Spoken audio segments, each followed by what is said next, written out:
Hello and welcome to the MDS podcast. Today we're recording a new episode of our special series on the 2024 MDS Congress. We're here at the Pennsylvania Convention Center in Philadelphia, where the meeting is currently being hosted. And as we've done for the past few years, we have the honor of speaking with the current president of the International Parkinson and Movement Disorder Society, this year, Dr. Victor Fung. So thank you so much for joining me today. So Victor, you've been the president for over a year now, and I'm sure many things have happened during your tenure. Before we dive into all of that, I want to start by reminding you of the two pieces of advice that our past president, Professor Francisco Cardoso, shared during his interview with us last year. First, he advised you to be patient. He meant that patience is crucial when leading a global society as vast and as diverse as the MDS, and you need time to understand and listen to the needs of the community, and only then can real progress be done. And his second piece of advice, which I quote directly, was remain committed to clinical care. Now, I imagine you've listened to that interview, so you were already familiar with these advices. How do you think you're doing in following them? It's funny because Professor Cardoso, or Chico, my good friend, obviously Latin American, and one would not associate patience with the Latin American spirit, and whereas I am Chinese Australian, and one would usually associate patience more to a Chinese mentality or spirit. I think maybe we've turned the tables into bits. So as president, one of the greatest honors and privileges, and I've said this repeatedly, I talk about privilege, responsibility, but also opportunity. And one of the great privileges of leading a wonderful society like the MDS with now over 12,000 members, so as high a number of membership as there's ever been, it's to help determine the direction that our organization. So patience, I think, because it's only, I think very wisely, our leaders decided that there would be a frequent rotation of leadership. So as president, one is only president for a couple of years. So I can't be too patient because otherwise the opportunity will be gone. So, but I think is that even though there's a president, the officers which comprise the past president, current president, and president-elect, together with the treasurer and treasurer-elect, and secretary-elect, work very closely together. And so we make all the decisions that are approved, and we have our International Executive Committee, which has 10 members for crucial decisions.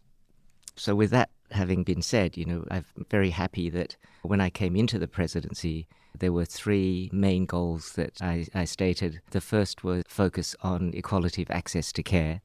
And so in the past 12 months, we've created the Committee for Equality of Access to Care, led by Nijadeka Okobadejo and also Priya Jagota, so from Africa and from Thailand. And we are working together now with WHO, with the World Federation of Neurology, GP2, which is a large funded project led by Richard Walker from Newcastle.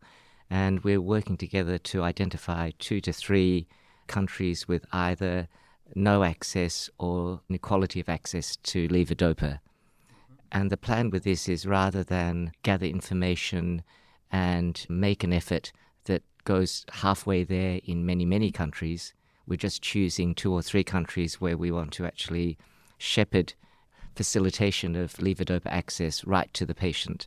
And from that we'll learn what are the steps, because the roadblocks are different in different countries. And then as we hopefully achieve success in those 1 or 2 countries, we can then use those learnings to then move across and do the same thing for countries in similar regions. So that's underway. This is a medium to long-term goal.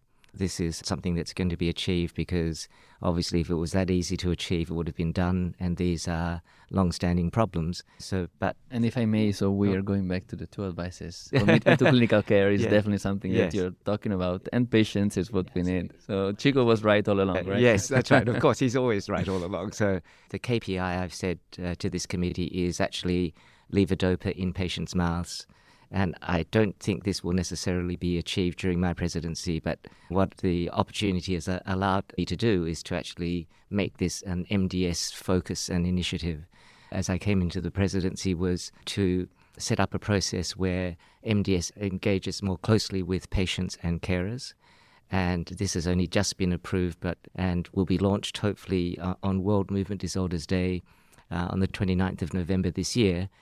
We're setting up something that will be called either Patient and Carer Voice or the Patient and Carer Program, where we will invite patients and carers to interact with the MDS, initially just by email, but hopefully we will build up a database of lots and lots of patients and carers from across the globe. And this means that when we need information about what is important to patients and carers, it might be in something like developing a clinical scale, it might be delivering education, it might be understand the patient or carer experience so that we can better tailor our efforts in developing treatments. We can actually reach out to hopefully hundreds, if not thousands of people and get a much more true perspective rather than relying only on a few people telling us. Because whilst that granular detail of what a few people tell us is important, that may or may not reflect, what is the concern of the majority of people, and the concerns and problems that people face. Sometimes they will be the same across the globe, but sometimes they will be very region or country specific as well. And then the third focus of my presidency was equality of representation of regions in our activities. And I think at this Congress, hopefully people will see that the speakers come from across the globe, a higher proportion of people, either the Latin American, Asian, Oceanian section or Africa. And then on our committees, we have over 1,000 volunteers in the MDS, and you're one of our wonderful volunteers, Michele, and our 1,000 volunteers come from over 100 countries. Wow, and so that's a huge number. Yes, and I think our faculty for this Congress, it's not exactly proportionate, but it's roughly proportionate to our membership as well.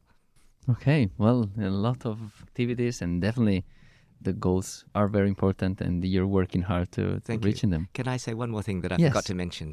And I heard you say that you're going to be interviewing Gunther Höglinger next. Yes. So currently in our field, one of the major academic debates, but it's not just academic because it has enormous influence on the lives of our patients, is how do we think about and define Parkinson's disease and people with Parkinson's disease.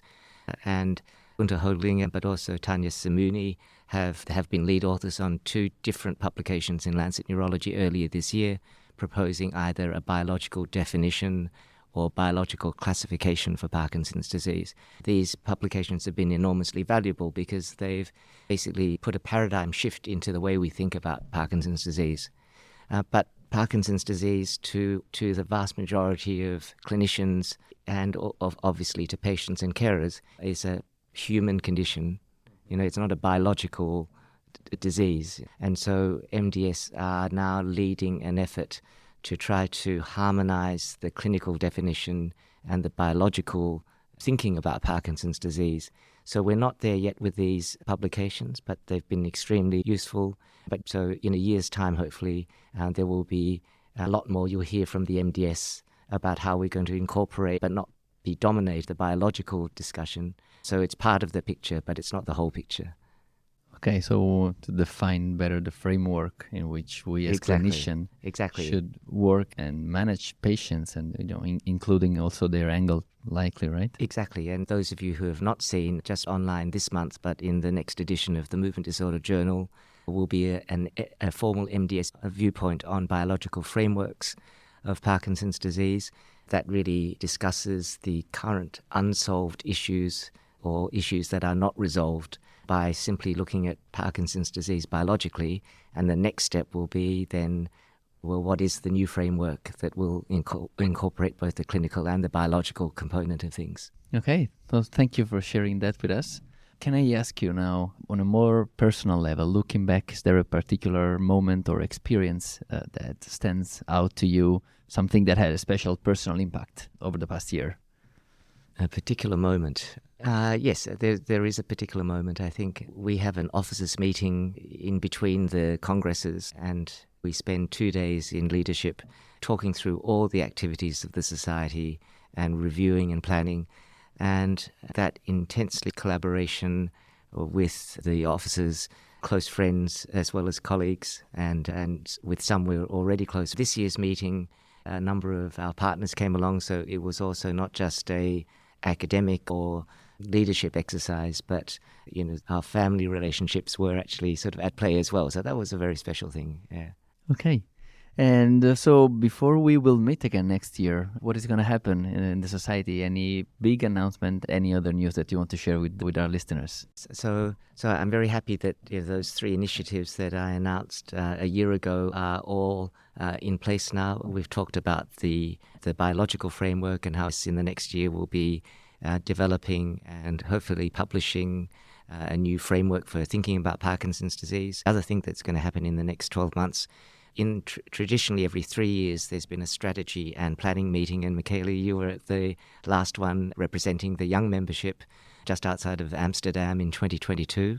Around April or May 2025 there'll be the next strategy and planning meeting, and that's where we will determine the short, medium and long-term goals for our society for the next 3 or 4 years. And so we're very excited about that, because the MDS is a living society. What happens and what we do now is different from what happened and we did 10 years ago, and that's the way it should be. And so that's a very exciting moment in terms of our activities of the society, which is creating the next strategic plan. Yeah, to shape the future of the society, probably the entire movement disorder community, right? Well, Victor, it has been a real pleasure to have you with me today. I know that our listeners will appreciate you taking the time out your very busy schedule to talk to us. Thank you again for joining us, and thank you all for listening. And thank you, Michele, for everything you do for our society as well. Thanks. The views and opinions expressed by the participants in this podcast do not necessarily reflect those of the International Parkinson and Movement Disorder Society or their affiliated journals, Movement Disorders and Movement Disorders Clinical Practice. Any disclosures of the participants can be found within the episode description located on the MDS website.